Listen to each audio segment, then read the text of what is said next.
ஸ்ரீவைகுண்ட சட்டமன்ற உறுப்பினரான சமூக ஆர்வலர் அன்னை வி.ஜி. சரவணன் எம்.எல்.ஏ. அவர்கள் கடந்த 5 ஆண்டுகளுக்கு மேலாக ஸ்ரீவைகுண்ட தொகுதி மற்றும் அதன் சுற்றுவட்டார பகுதிகளில் உள்ள ஆதரவற்ற ஏழை எளியவர்களுக்கு இல்லம் தேடி இரவு உணவு திட்டத்தை ஏற்படுத்தி உணவு வழங்கி வருகிறார்.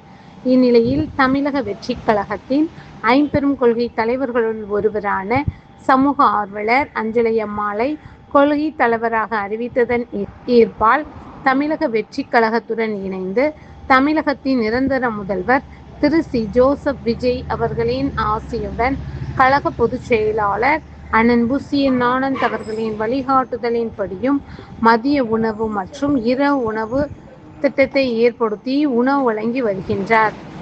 26/8/2026 அன்று ஸ்ரீவைகுண்டம், கோட்டைக்காடு, உண்டியலூர், ஏரல், கீழமங்கலக்குறிச்சி, சிறுதொண்டநல்லூர் ஆகிய பகுதிகளில் உள்ள ஆதரவற்ற ஏழை எளியவர்களுக்கு மதிய உணவும், அண்ணாநகர், கொட்டாரக்குறிச்சி, ஆறுமுகமங்கலம், அரசன்குளம், மாரமங்கலம், இடையர்காடு, தளவாய்புரம், சம்படி, சம்படி காலனி, மேலச்சம்படி மற்றும் அதன் சுற்றுவட்டார பகுதிகளில் உள்ள ஏழை எளியவர்களுக்கு இரவு உணவும் தமிழக வெற்றிக் கழகம் தூத்துக்குடி மேற்கு மாவட்ட பொறுப்பாளர் சமூக ஆர்வலர் அன்னை வி.ஜி. சரவணன் எம்.எல்.ஏ. அவர்களின் சார்பில் அன்று 227 நபர்களுக்கு உணவு வழங்கப்பட்டது.